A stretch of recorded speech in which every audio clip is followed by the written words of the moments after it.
The iPhone Air is, to a degree, exactly what we were expecting. Apple's thinnest iPhone ever, measuring just 5.64mm.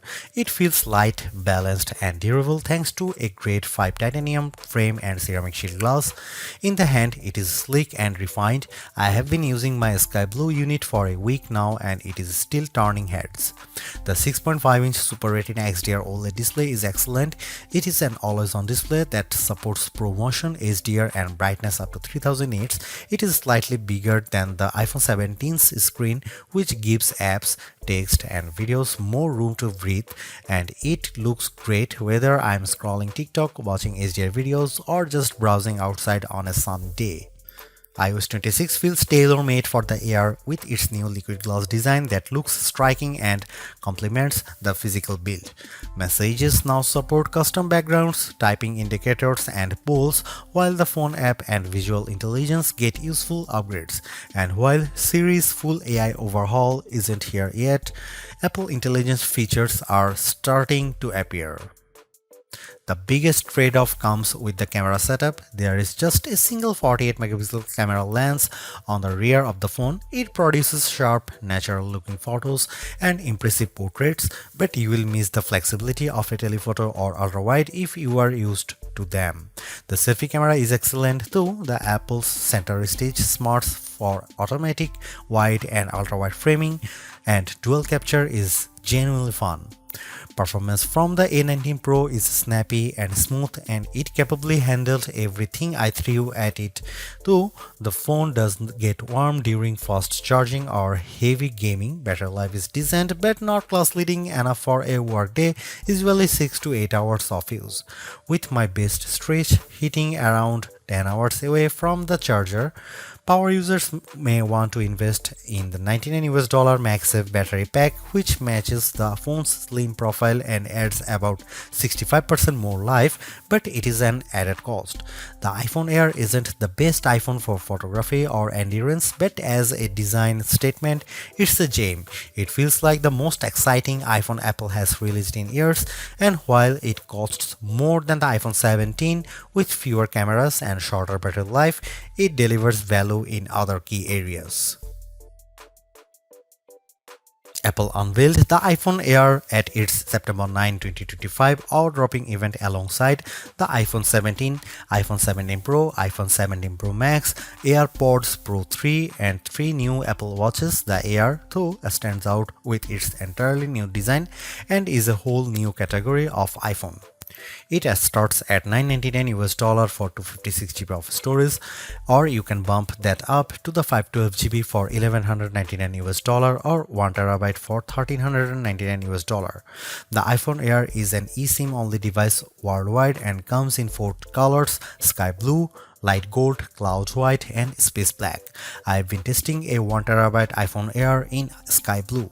Apple will officially launch the iPhone Air on September 19, 2025, but it's up for pre-order now from the company's online store, authorized retailers, and carriers.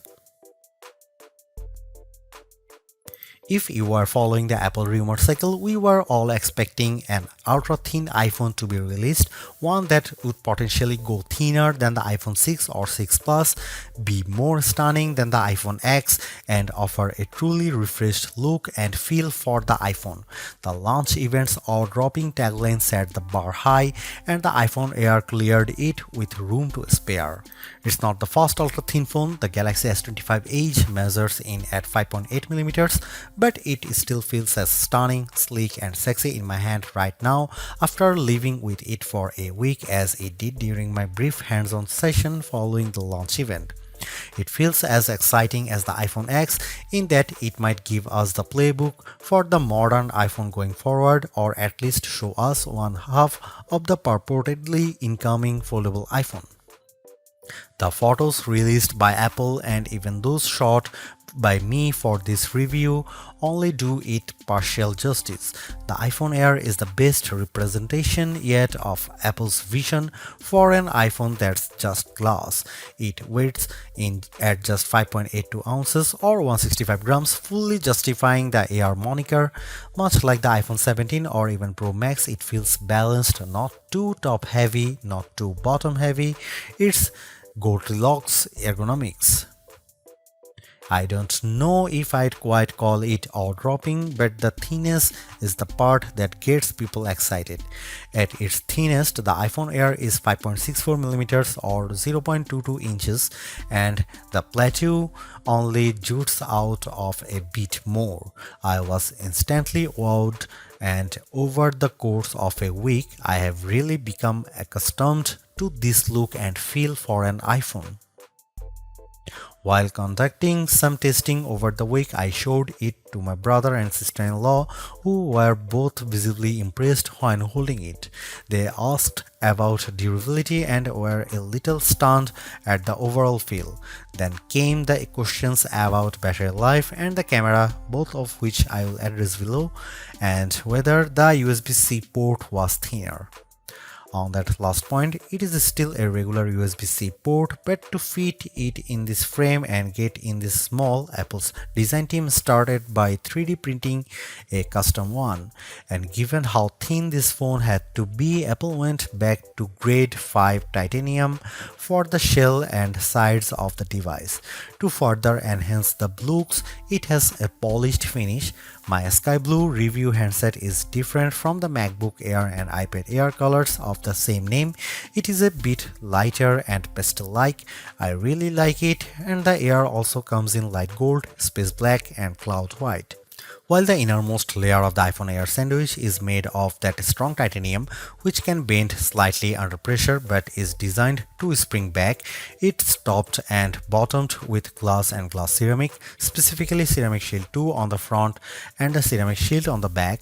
The rear, like the iPhone 17, is mostly frosted matte glass, while the top bump gets the glossy finish. Apple says the Air is 3 times more scratch resistant on the front, so I've still been careful sliding this in and out of my front or rear jeans pockets, and the back is 4 times more crack resistant. It also has the same IP68 rating for resistance to dust and water as the iPhone 17, 17 Pro and 17 Pro Max. It survived a light drizzle shortly after I unboxed it in Apple Park. The weather's been wet in my home state of Jersey, and the Air has shown no issues when being used in rain or surviving a dunk test. Even given the extreme thinness here, you still get the usual buttons you would expect on an iPhone. Camera control has been redesigned to live on the right hand side, and it's slightly thinner but about the same length as on other iPhones. The power or sleep button sits slightly higher on this side, with the action button, volume up and volume down on the left. The main mono speaker lives at the top of some microphones, and there are 2 other microphones either side of the USB-C port on the bottom.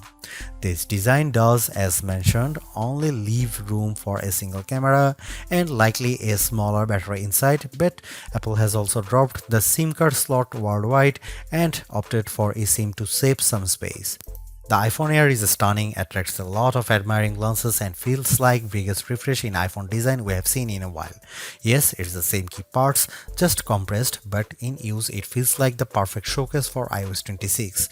If you are after Apple's best design this year, I think it is clearly the iPhone Air. For $999 US, it would be a little mean for Apple not to include promotion or always-on functionality here, and the iPhone Air supports both. As a whole, the screen is basically in line with those on the iPhone 17, 17 Pro or 17 Pro Max. The front of the iPhone Air is nearly all glass, except for a thin black bezel that turns into the sloped polished side. It's a 6.5-inch Super Retina XDR OLED display with a resolution of 2376 by 1260, which works out to 460 pixels per inch. It tops out at 3000 nits of brightness when needed, supports the white color P3 gamut and HDR, and features an anti-reflective coating. It also has the same dynamic island as the rest of the iPhone 17 line. In daily use, the display is really the main appeal here. On paper, it's 0.2 inches bigger diagonally than the iPhone 17 or 17 Pro, but it feels a bit more expensive. It offers more lines of text or a slightly expanded view when viewing a web page. Games or movies feel a little more like an event, and it offers a broad canvas for iOS 26.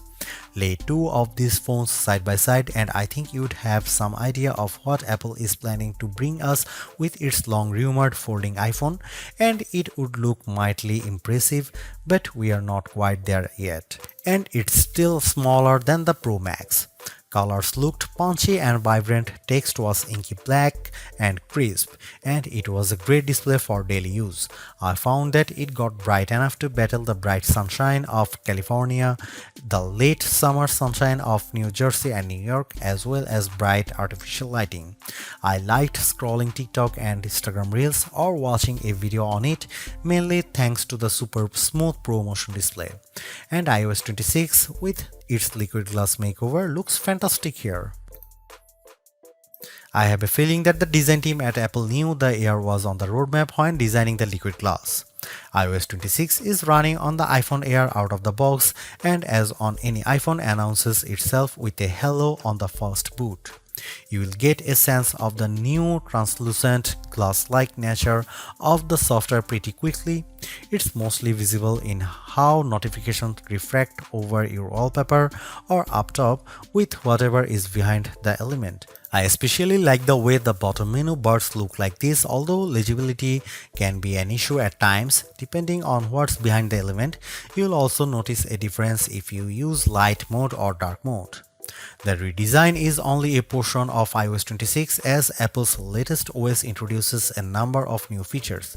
I am keen to put many of the new parts of messages to the test with my friends and various group chats. With the latter, you will now get typing indicators and you can set a custom background for any message group or individual.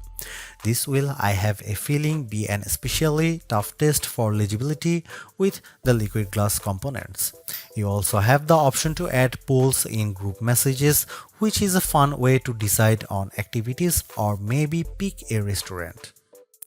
The phone app is entirely new, though you can switch back, placing your favorites up top, and below that is a combined list of outgoing and incoming calls, missed calls, and even voicemails. It can be a lot to process at first, but after months on the beta, I am more or less used to it, although I have switched back to the original setup occasionally as the new one makes voicemails a little harder to track down. You can also use live translation during calls, which can be helpful for international travel, and I especially like the wait on hold feature. Visual intelligence, which is engaged with a long press of camera control, is a bit smarter here and now identify events to add your calendar and integrate with apps that add support with the API. However, we are still waiting on the full AI-powered Siri, and many of the new Apple Intelligence features aren't front and center here. This is where the compromises necessitated by the iPhone Air's unfeasibly thin design begin. The iPhone Air only features a single 48 megapixel fusion camera on the back. It can shoot at 1x, a sensor crop in 2x, or a maximum digital 10x, but the quality falls off noticeably with the latter. I'll cut to the chase here. If you are after the iPhone with the best cameras or even just some variety for shooting, this is probably not it. Here are some camera samples of the new iPhone Air.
Powering the iPhone Air is Apple's A19 Pro chip, which is a step up from the iPhone 17's A19 and a slightly less powerful version of the A19 Pro in the iPhone 17 Pro and 17 Pro Max without the extra cooling technology. The A19 Pro here is a 6-core CPU with 2 performance and 4 efficiency cores, a 5-core GPU and a 16-core neural engine. It's goodly faster than the A18 Pro or A18 found in the iPhone 16 Pro Max or 16, especially with various elements of iOS 26 including specializing a wallpaper and in everyday use. Compared to the standard iPhone 17, I would say performance is about neck and neck. The A19 Pro is arguably being used here to help regulate performance temperature.